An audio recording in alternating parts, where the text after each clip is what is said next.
Hi, everyone. Welcome to the weekly show of... Are we live now? We are live.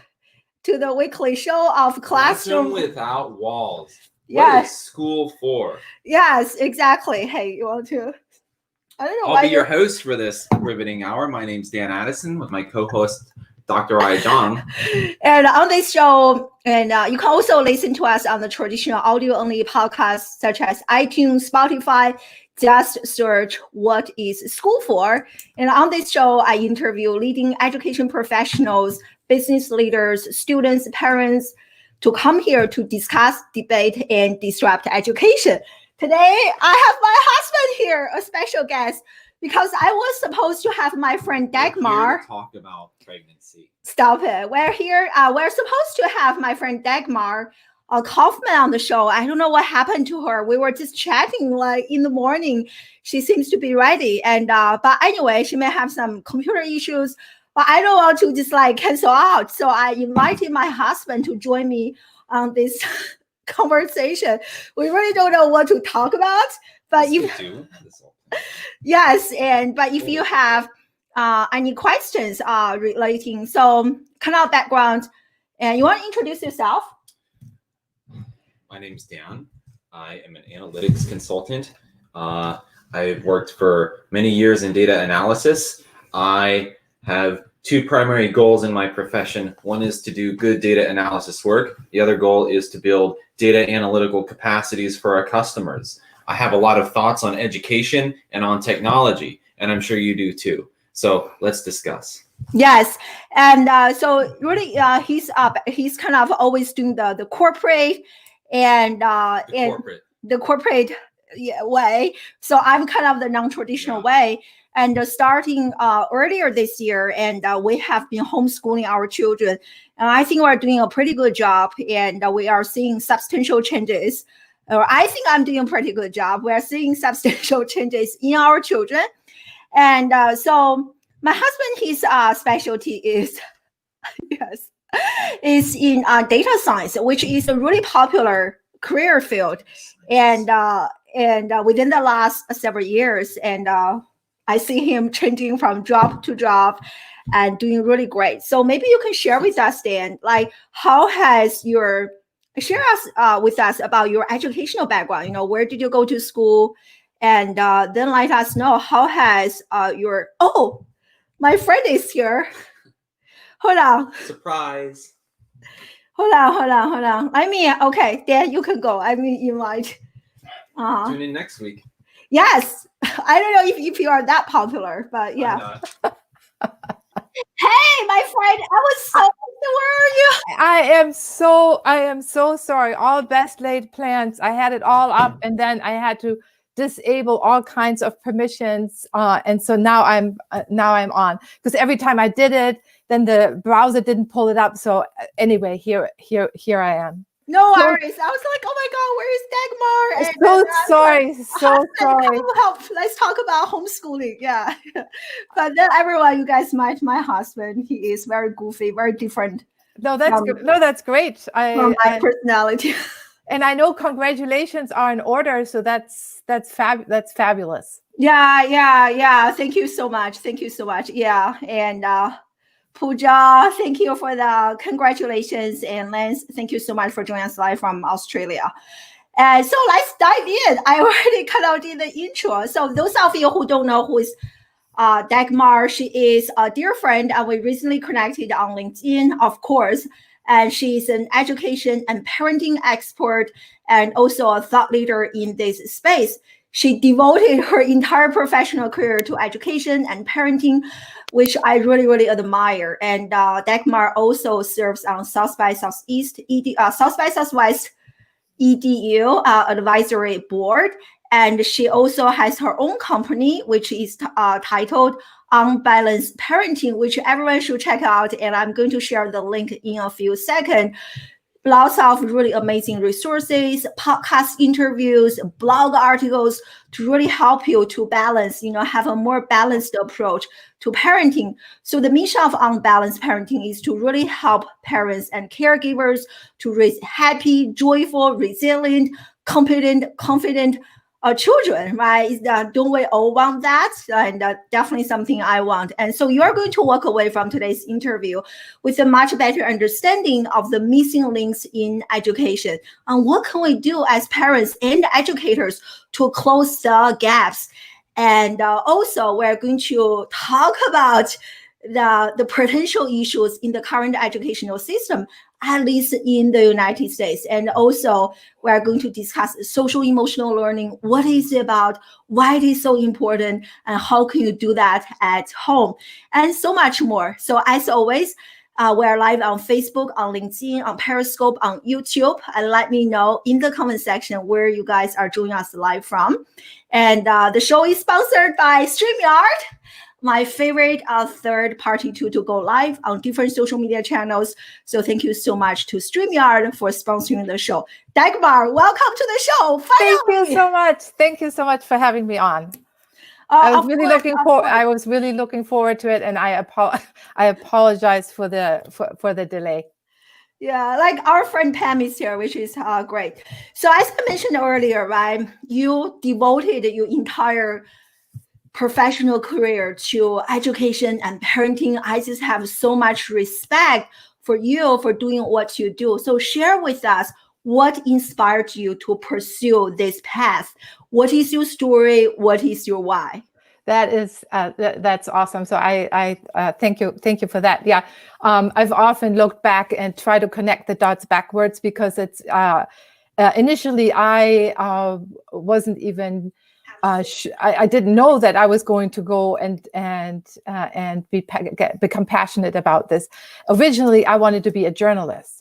Mm-hmm. And so I grew up in Germany and went to the university, and was in a master's program for American and British literature, and as a minor German literature, new German literature. And then my father said, I was very fortunate that my parents never really told us what to do, and just guided and nurtured us from the inside. Watching, I have two brothers. Watched us what we were good at, what we were interested in, and so I was always very interested in English, and I had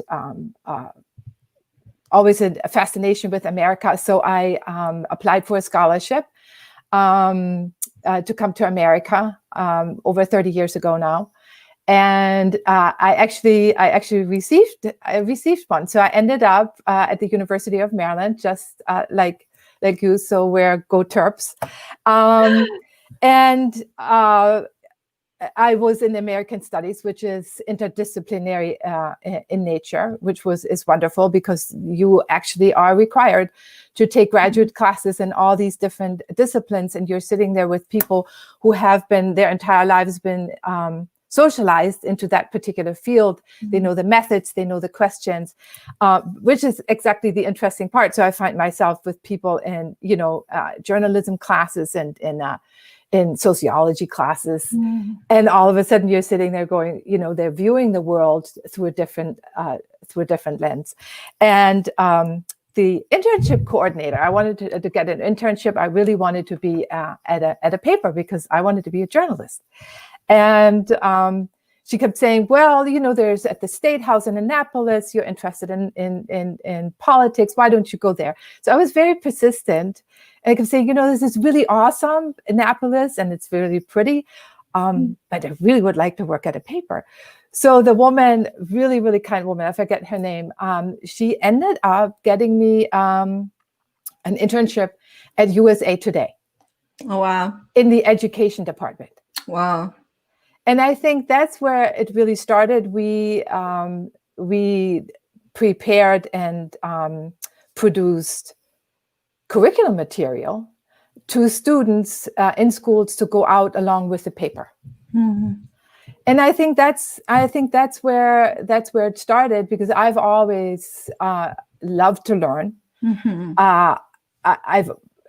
I'm a ferocious and avid reader. And so then after the internship was over, and my scholarship was over, I went back to Germany, had to reapply, came back and finished my master's degree at the University of Maryland. And as I was doing that, I got a job at the American Association of Colleges for Teacher Education in the research and information section. And so, you know, I love to write, I love research, and it all came together. Then when I had children of my own, I was confronted with the difference in what we were doing in the U.S. And what I saw was that it was a lot of it in the spaces that we lived in, high achieving school districts. And that is not, you know, I live in Chicagoland in the western suburbs, but that is a phenomenon all across the country. In pockets. And I saw what really got me to found Unbalanced Parenting and work with, be concerned about our youth, is that it is affecting the mental health of our kids adversely. Yeah. So much so, you know, that over a third in Illinois are anxious and depressed. Wow. In our county, and that is disturbing. Yeah. Oh my God. You just give us so much invaluable information. Like, first, I want to comment on this interdisciplinary approach. Like, I love mixed age modeling, like learning, because you really can practice intergenerational communication and see different perspectives. So I love how you can actually, you know, take courses from different disciplines to really encounter and challenge their very fundamental assumptions and beliefs that they don't even see the boxes. So I think that is a really great piece of advice in terms of parenting, regardless of homeschooling or actually going to school, to really intentionally create that diverse interdisciplinary environment for our learners so that they can actually see the blind spot. I mean, that was a mistake I made in my PhD, because we were all speaking the same language, right? We can finish each other's sentences. Yes. Yeah. How can we even practice critical thinking? So I think that is such a brilliant point you mentioned. Yeah, I love it. And then, of course, and you know, I mean, you can relate to that. It's about coming and having a different lens, because I grew up someplace else. So in order to adjust to anything else, you have to look at your own assumptions, the rules that you grew up with, and all of a sudden you see that the rules are different. So you learn more about yourself. 100%. And we also learned that there's no reality. There are multiple realities, right? Yeah. And like everything socially constructed depending on the bubble you are in. Exactly. So I love the fact that both of us are coming from different country, from different culture, and we can bring that outsider's perspective to parenting, education. It is the best gift, I feel like. Well, it helps move mental furniture, right?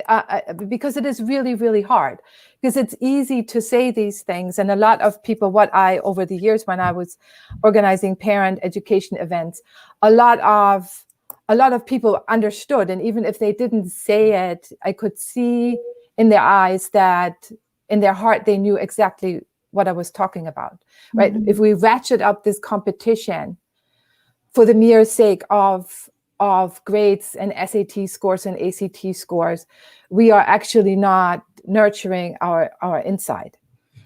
Because learning comes from the inside out. We cannot be good at any of this, and we cannot be in life or in learning or anything if we're not healthy inside. And that's where social emotional learning comes in. I was confronted with that.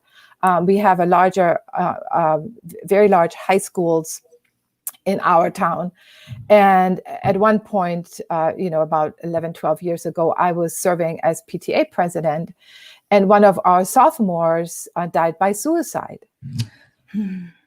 And so that's when our PTA I co-wrote the social emotional learning resolution for the Illinois State PTA, especially, talking about how important it is that we understand and recognize our own emotions, that we can name it, because, as a culture, we have a lot of trouble with recognizing and naming our emotions. We have sort of taken the human part and put it over here, and have sort of disconnected the learning from it, everything else that that we do in life, and that's not helpful.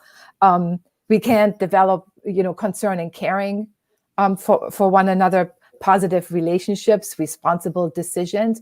All these things have to do with knowing yourself inside. Oh my God. So, I mean, it's so powerful. That's what I wholeheartedly believe, that education, even for me right now, starting my business, everything is an inside out approach. I really want to unpack, you kind of alluded a little bit. I really want to unpack the dangers of like an exam or grade focused education. And you are talking about these those children attending high achieving schools. And I love this comment from Pam. I think recently or a few months ago, there was a big study that came out talking about the psychological dangers, the mental health issues of those children attending high achieving schools, because many parents I work with, either they are not happy with public education, or they're sending their children to like the best school district possible. They think that, oh, wow, the fact that I'm sending my kid to a private school or a high achieving district, everything will be taken care of. So can you help us unpack this, like why it is so bad? So what's wrong with attending high achieving schools? I think what are the profound implications? Yeah, I think we have been doing this with good intentions. We all have the best interest of the kids in heart. The teachers do, the administrators do.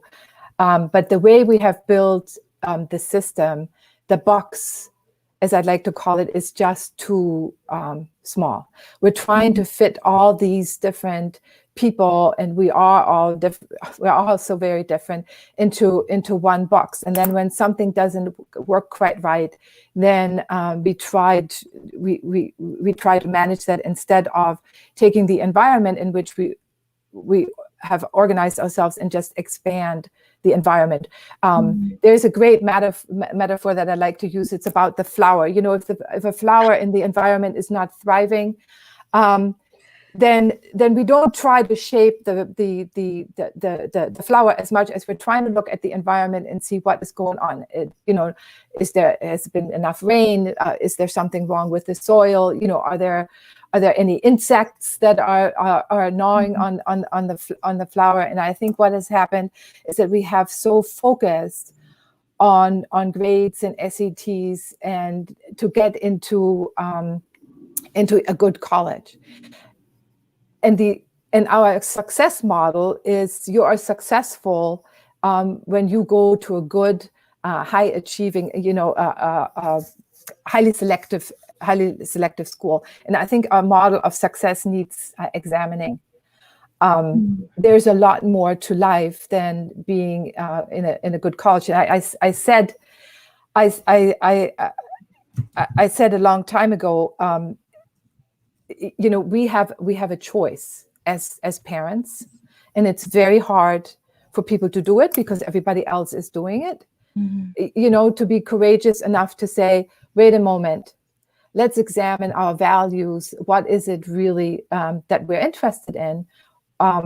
Do we want to participate in this? And then somebody said, because we have power to stand and voice our concern and do something different, which I think, Classroom Without Walls and Peter Horstraff with Disrupt Information Education. I met him last year at South by Southwest.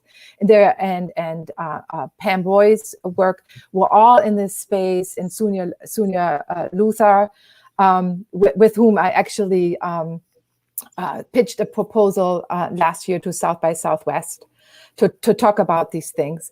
Right now, there is a great opportunity. There's always been an opportunity, but hardship like this so much grief and loss, but it's also an enormous opportunity to make changes, because people say, well, Dagmar, that's just how the system works, as if the system was placed upon us and we can't move it. We are the system. So if we decide to do things differently, we can make that choice.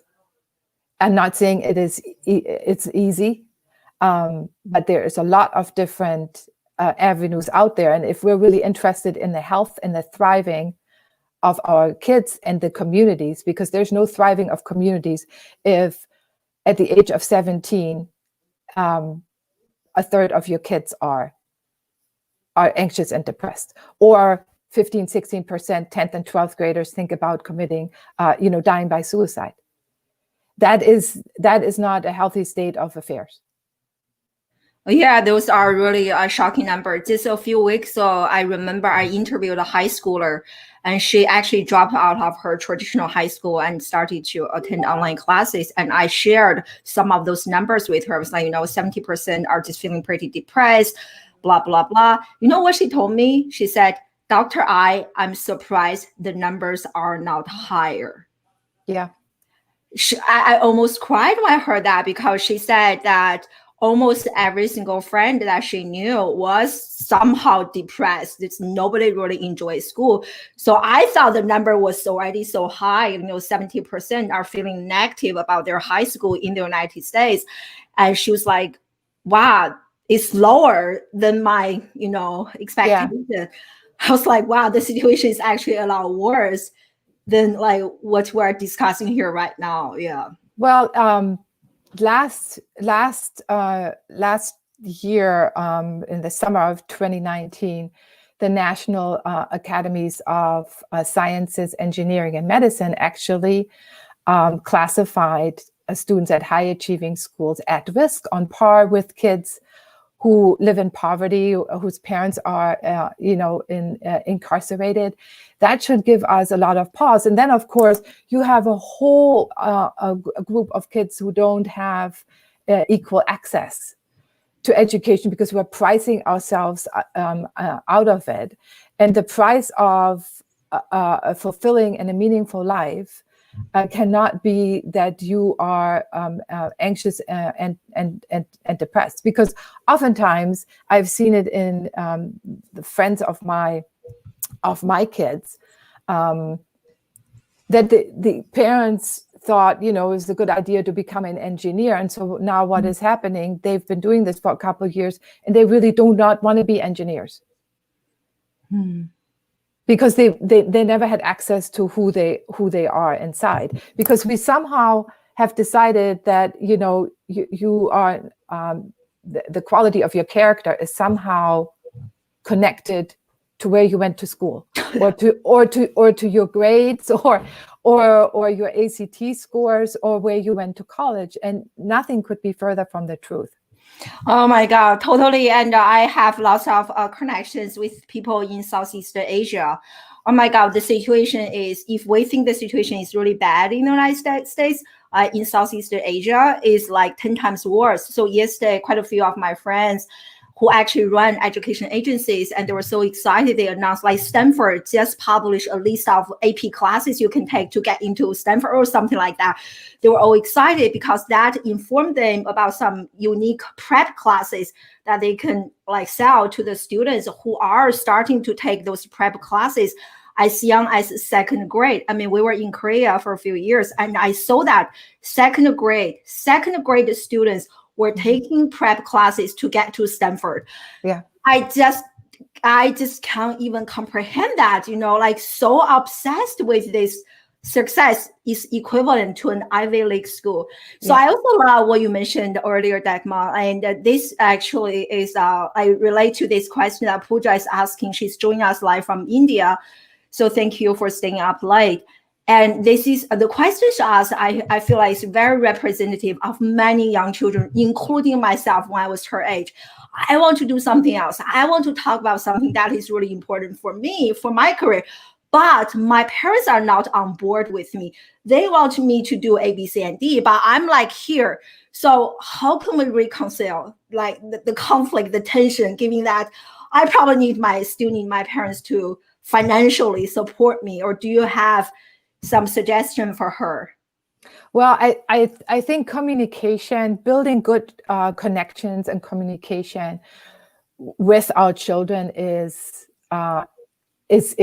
key, and it's also very important that they understand that we are loving them unconditionally, regardless of their grades, because sometimes we keep praising people, the kids, for their successes, for their accomplishments, but rather than praising them for their external accomplishments, I think it's important that we focus on the kind of people they are.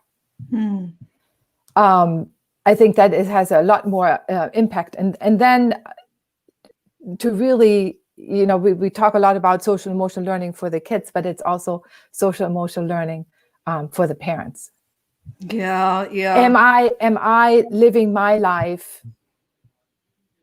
through my kids? Am I projecting things onto my kids, or do I actually take a moment? And that's why I think the pandemic has given us a lot of room to have more space. The kids get to sleep more, because in our area they've been asking for more time to be, less homework, because the only way you're going to actually connect with yourself is when you make time to look inside.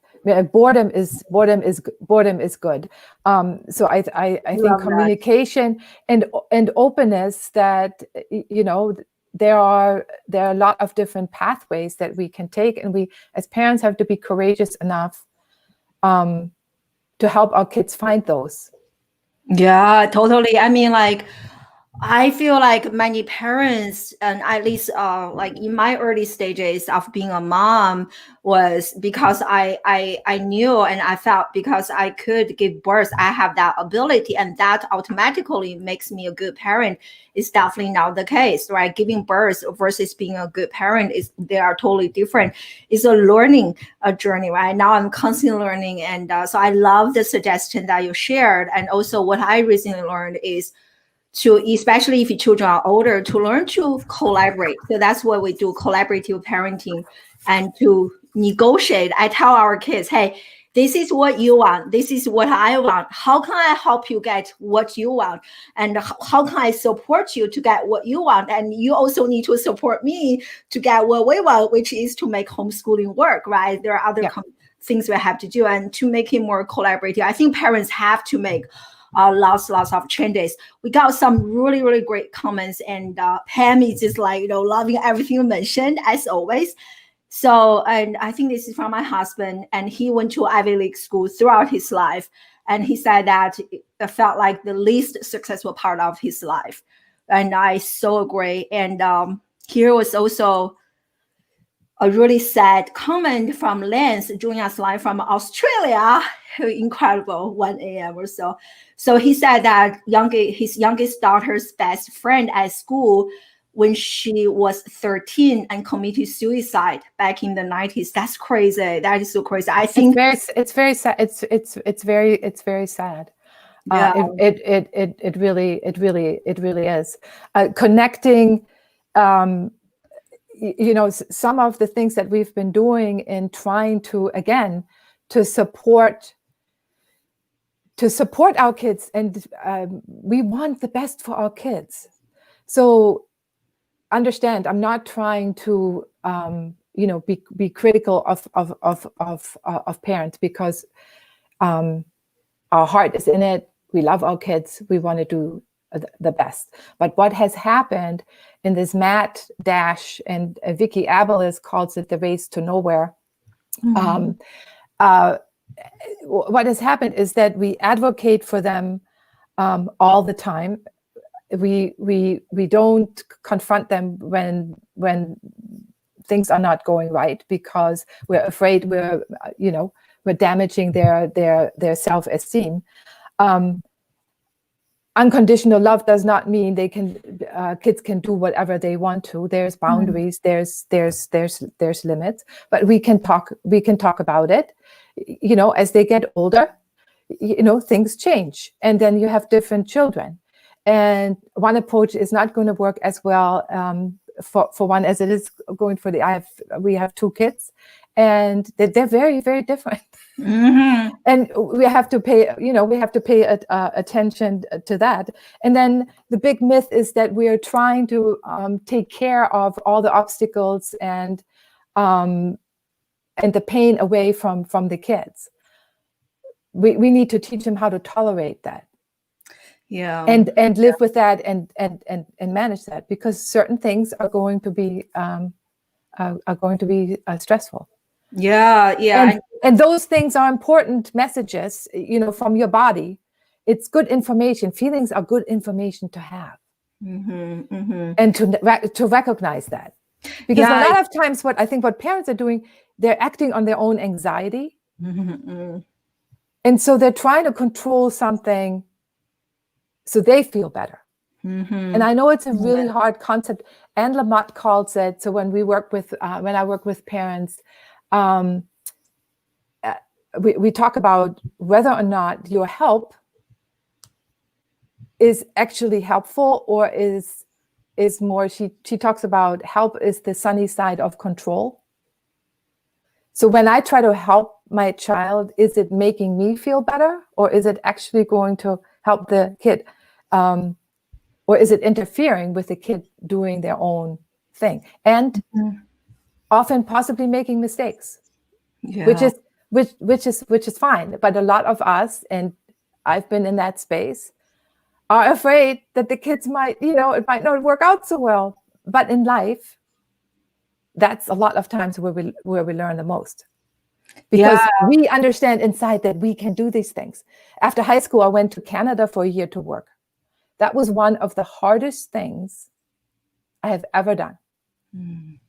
I was 19, different language, different culture, the whole shebang. I had my own feelings to deal with, fitting in, working, but it is the best thing that could have ever happened, because I would not be the person today.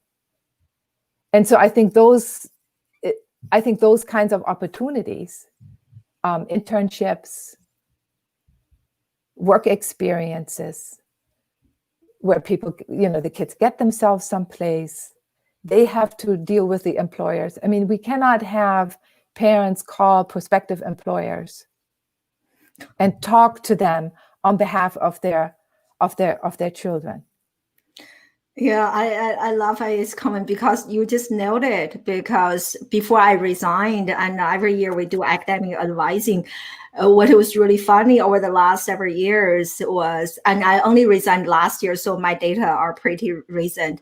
I started to see parents come with their children to my advising sessions. So the children just sit on the chair, like they don't talk. I don't know if they can talk. They just don't talk. And their parents started to blah, blah, blah, this and that. How about this class?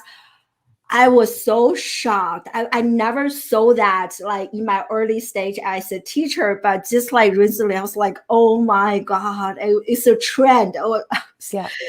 Because crazy. We're trying to control it, right? We're trying to control, and quite obviously life is not, I did not know when I was 18 where I would be, but I followed my interests, and I was lucky and very fortunate that my parents supported what I was interested in, because I very strongly believe in strengthening strength. I do not like physics. I do not need A's in physics. I need to get physics done. That was a requirement, and I know it's important to have, but I mean. At one point, I was sitting in a final exam, I think 10th grade or so, and it became glaringly apparent that after studying, I had no idea what the man was asking me. So I walked out of the exam, and people are aghast. But I knew it was much better to sit outside on a bench in the sunshine than trying to come up with answers there. I made a decision, and my parents supported that, so I got an F. But I was fine with that. I think we also need to trust our kids to make the decisions. A lot of times we're second guessing, and when we're doing for the kids, the message that the kids are getting is that we don't trust them. Mm-hmm. We don't think they can do it.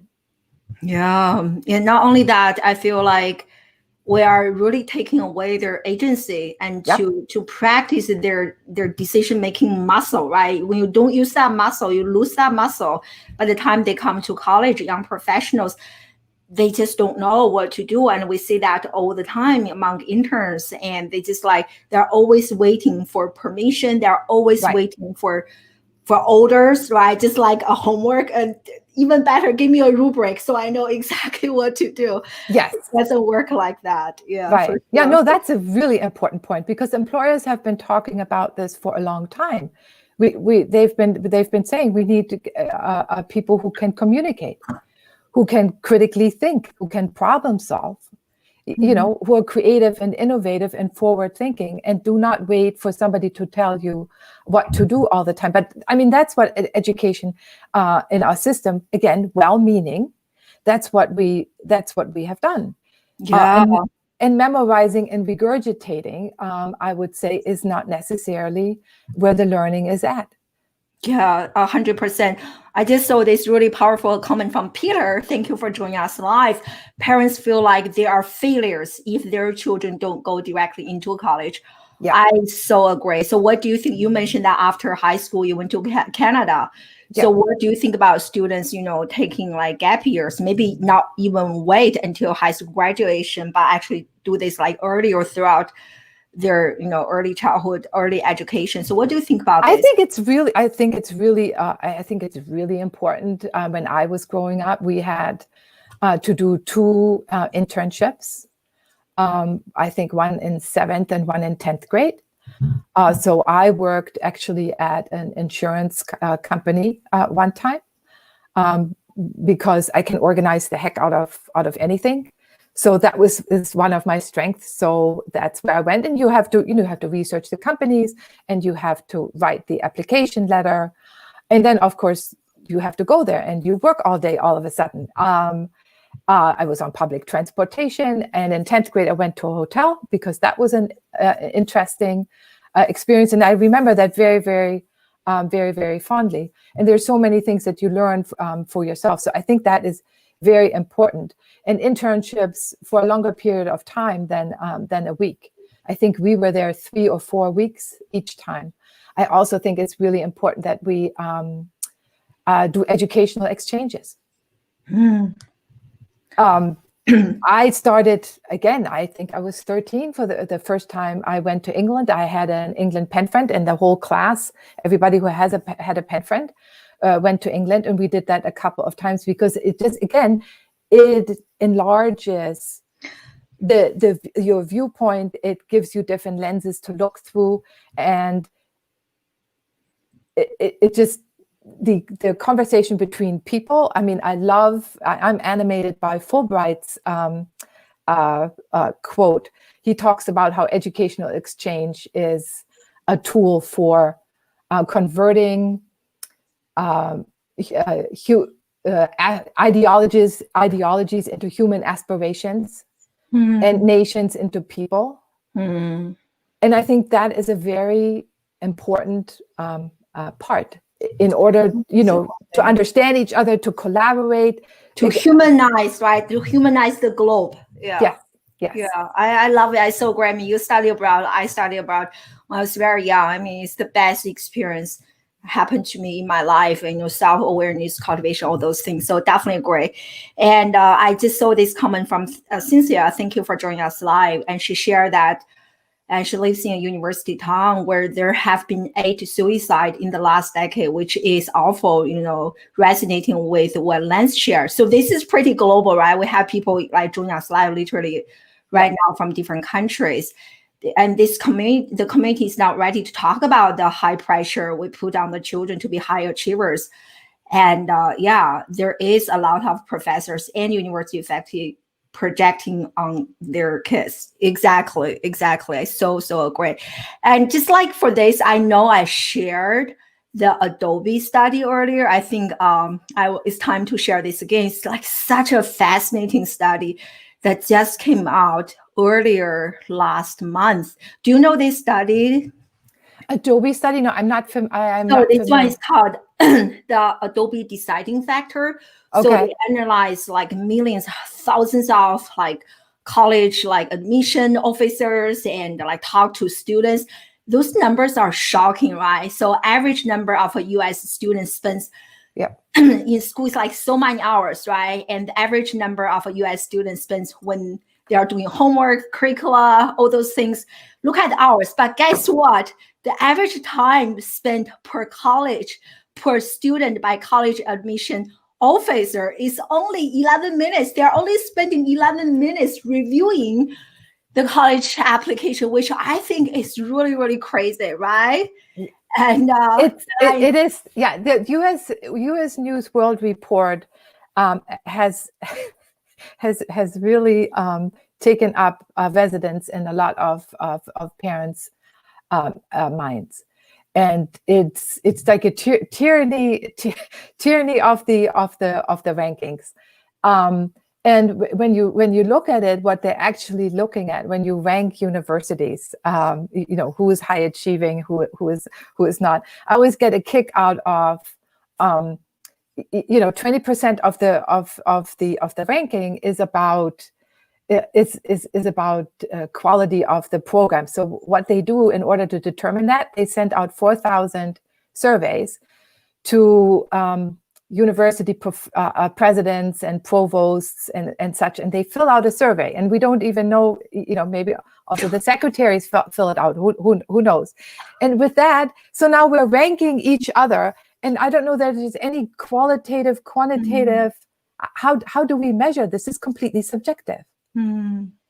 Class sizes. So intuitively you could say class size is really important. The smaller the class, the better for your student. And what a lot of the institutions do, and again, they are also under a lot of pressure, to make the bottom line. It is after all a business. They report the data in that they have, let's say, a low number, let's say 15 or whatever. And then once the numbers have gone in and have been reported, they open up the classes again. So we really, the most important thing in college is engagement. How engaged are you in college? And that's what's going to determine what you're going to get out of it. It doesn't matter where you are. If you're not engaged, then literally you're buying a network at incredible amounts of money, where people, taking up these loans, we're sending these kids off into life and their professional life with huge amount of debt. Oh my God. Yes, that's why we started homeschooling our children. And I want to kind of back up even like more so what you are saying. And I want to go back to the Adobe study for a second, because it's like the numbers are just like, so you were talking about, right, like a more holistic education. So what the study also suggested in the past several years, skills like creativity, communication have become a lot more important than actually GPA. But in the same study, they also discovered, whereas for parents and students, they are putting so much weight on grade than how important they are in reality. So the number one factor is actually interviewed. Second is like soft, or I think we should call them power or hard skills. And then personality, authenticity. And you can see like SAT, which everyone is so stressed out about, is actually pretty low. I think it's number 5 or 6. Yeah. Right. And there's also social media posts and all those things. But everyone is just like only looking at that score. Yes. And equating being smart with high GPAs.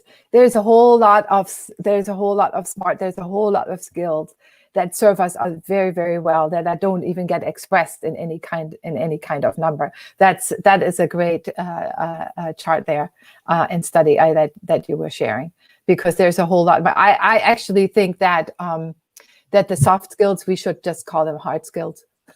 Yes, well, we should have some of those like t-shirt, because so many studies have suggested it is actually the soft skills that you have actually bring your long-term career success and happiness. Yeah. So here's a really great question or challenge from Sonia, and said that I know here's a question presented by a parent. So I know my child struggles with very serious depression. How can I stop hovering?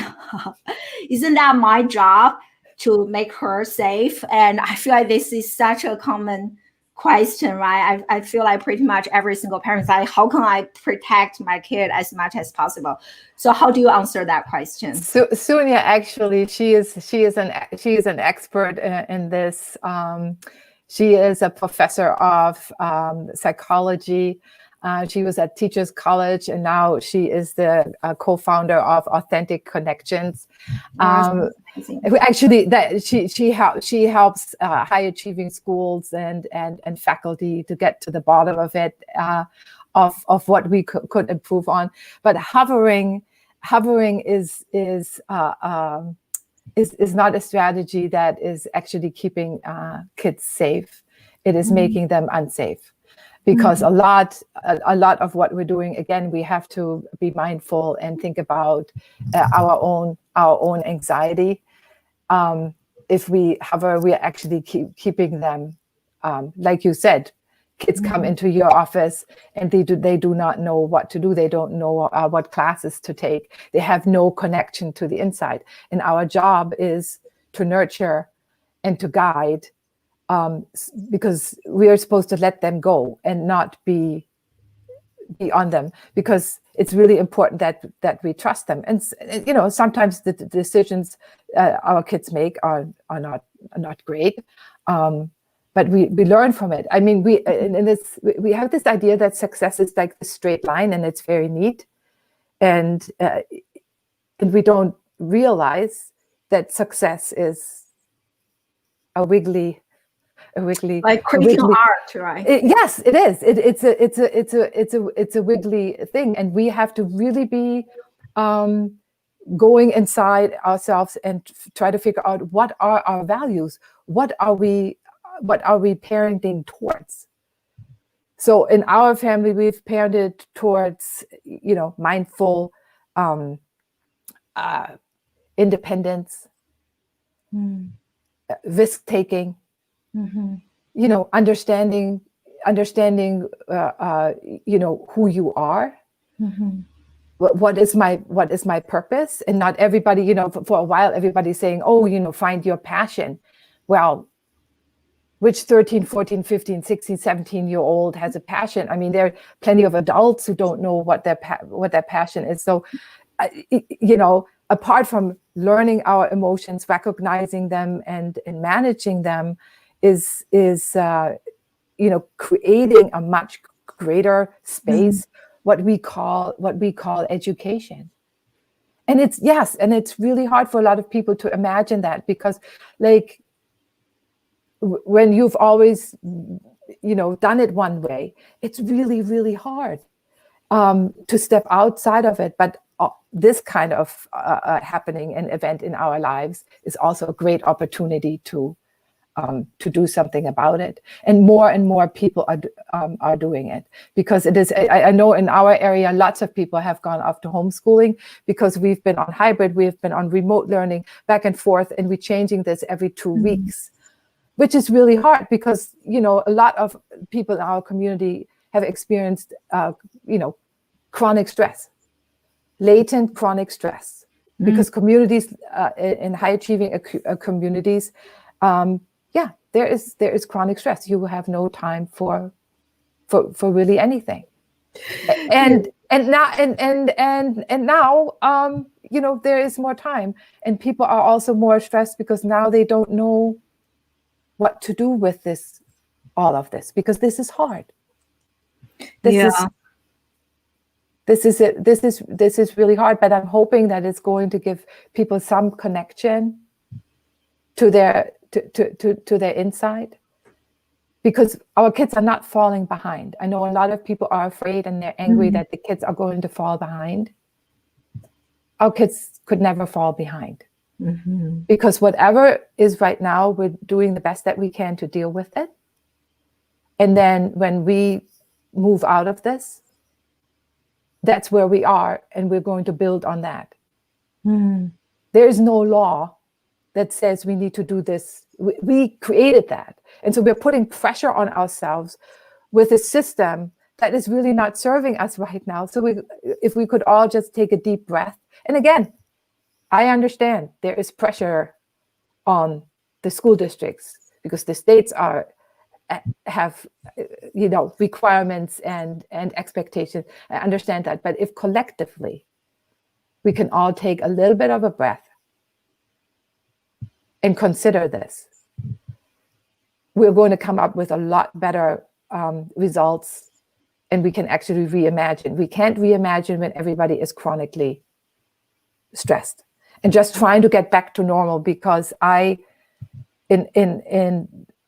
our environment here, what I see and across the country, I don't know that normal was all that great to begin with. I appreciate why people want to get to normal. I mean, this is really hard. But I think it also presents an awe-inspiring opportunity for us to do things differently. Oh, wow. I totally agree. So many great points. It reminds me, and right now I'm working with a group of high school students. So just yesterday, one kid, she shared that she's already having white hair. I was like, how old are you? 17. Just from the stress. They're so stressed out all the time. Already started to grow white hair. I was like, wow, that is so crazy. And I love this really great comment from Pam saying that, if you ask John Glenn, what he wanted to be when he grew up, he would never, ever have said astronaut, right? Didn't even exist yet. So we are limiting possibilities for our children. So true, so true. Yeah. Very good point. Yes. When I first came over here, it seemed as if there were only like 5 or 6 professions that one could go into as a person with a college degree, which brings me to vocational training and apprenticeships. I mean, we need a whole lot more of those avenues. In Germany, like 500,000 kids go into apprenticeships in hands-on training, and it is very prestigious. When you have then, reached the master's certificate, it gets published in the paper. It's a big deal. And if you want to go further, you can go to technical universities. There's we just need a lot more paths. Oh, amen, my friend. And I mean, like all the students, I asked them, what do you want to do in the future? Lawyer, doctor, or failure, right? I think someone said that on my show. I was like, yeah, that is so representative. Like just yesterday, I had a chat with mom in Canada. I think outside the US, maybe a little bit better. They don't really discriminate or look down upon blue collar workers, and she's based in Canada. She never went to school. It's only a high school graduate, but she's an artist. She's using YouTube, different social media channels. Right. Now she's a self-made millionaire, and she loves doing art. I mean, that's a great career, right? You don't have to. She never went to college, but she's doing so well. Now she's hiring all those, master PhDs working for her. So great, really story. And thank you so much. I want to respect your time and everyone's time. I have so many more questions. What a great discussion. And so share with us, where can people learn more about you, and tell us more about balanced parenting, and where can people learn more about your work? So you can go to unbalancedparenting.org. On Facebook, we curate a lot of information for balanced parenting, and just food for thought on the Facebook page on balanced parenting. On Twitter, it's balanced parent G. Yeah, I had no idea what happened there, but anyway. That's the idiosyncrasy. So you can find it easily there too. And I am on also on Instagram. Although I have to admit I don't post very much on Instagram. I like LinkedIn obviously, and because I've really created and connected with a lot of people in this space, and I think it's a great venue for that. And as we go along, I created Heart Talks a couple of years ago, and I'm hoping to have them back in person soon, because everybody is zoomed out. So we're gonna hopefully get together again and discuss these issues in Heart Talks, because there are more and more people who have the courage to step out and say, this is simply not. Working with the new normal. Yeah, I think I saw Peter and Pam was talking about this. And I saw this kind of cute comment from Sean. Thank you for joining us live. Went to elementary school with a girl under 10 years old with a full head of gray hair. Oh my God. That is absolutely wrong. Like, what are we doing to our children? Like, that is like inhumane, like a prison system for sure. But anyway, so thank you so much, everyone, for joining us live, staying up late or getting up early from all over the globe, morning, evening, afternoon. I really appreciate you all. And I hope to see you again next Friday, same time, same location. And so make sure to check out our amazing guest of honor. And we all learned so much from you, Dagmar. Thank you so much for dropping so much value. And I look forward to continuing the conversation online and offline. Yes, super. Thank you so much. Yeah. Thank you. And sorry again about the technical issue earlier. I apologize. But they all met my husband. That's awesome. And I caught a glimpse of Dan too. So that was exciting. He pressed up for it. I don't know. It was like funny. Thanks, Yeah, bye everyone. Bye.